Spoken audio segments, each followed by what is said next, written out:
नमस्कार। जब सत्यभामा को हुआ रूप का घमंड। श्री कृष्ण भगवान द्वारका में रानी सत्यभामा के साथ सिंहासन पर विराजमान थे। निकट ही गरुड़ और सुदर्शन चक्र भी बैठे हुए थे। तीनों के चेहरे पर दिव्य तेज झलक रहा था। बातों ही बातों में रानी सत्यभामा ने श्री कृष्ण भगवान से पूछा कि हे प्रभु, आपने त्रेता युग में राम के रूप में अवतार लिया था। सीता आपकी पत्नी थी, क्या वे मुझसे भी ज्यादा सुंदर थी?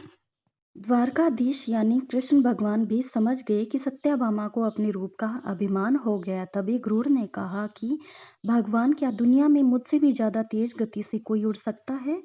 इधर सुदर्शन चक्र से भी रहा नहीं गया और वे भी कह उठे कि भगवान, मैंने बड़े बड़े युद्धों में आपको विजय श्री दिलवाई है, क्या संसार में मुझसे भी शक्तिशाली कोई है? भगवान मन ही मन मुस्कुरा रहे थे। वे जान रहे थे कि उनके तीनों भक्तों को अहंकार हो गया है और इनका अहंकार नष्ट करने का समय आ गया है। ऐसा सोचकर उन्होंने गरुड़ से कहा कि हे गरुड़, तुम हनुमान जी के पास जाओ और कहना कि भगवान राम माता सीता के साथ उनकी प्रतीक्षा कर रहे हैं। गरुड़ भगवान की आज्ञा लेकर हनुमान को लाने चले गए। इधर श्री कृष्ण ने सत्यभामा से कहा कि देवी, आप सीता के रूप में तैयार हो जाएं और स्वयं द्वारकाधीश ने राम का रूप धारण कर लिया। मधुसूदन ने सुदर्शन चक्र को आज्ञा देते हुए कहा कि तुम महल के प्रवेश द्वार पर पहरा दो और ध्यान रहे कि मेरी आज्ञा के बिना महल में कोई प्रवेश न करे। भगवान की आज्ञा पाकर चक्र महल के प्रवेश द्वार पर तैनात हो गए।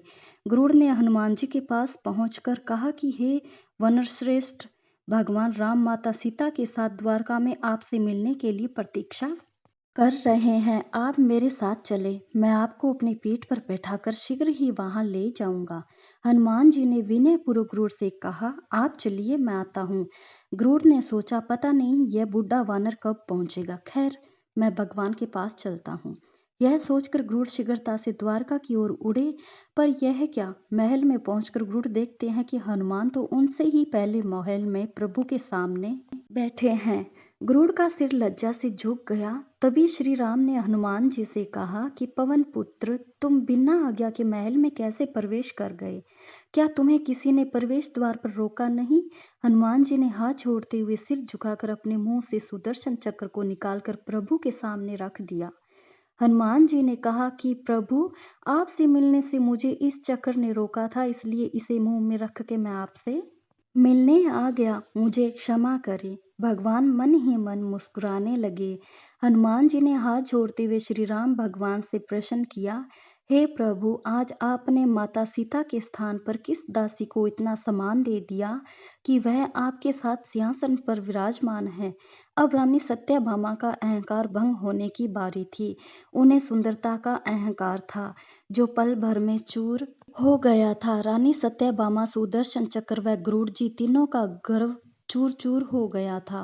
वे भगवान की लीला समझ रहे थे। तीनों की आंखों से आंसू बहने लगे और वे भगवान के चरणों में झुक गए। अद्भुत लीला है प्रभु की। आपने भक्तों के अहंकार को अपने भक्त द्वारा ही दूर किया। उन्होंने सार इस कहानी का यही है कि जीवन में कभी भी अहंकार नहीं करना चाहिए।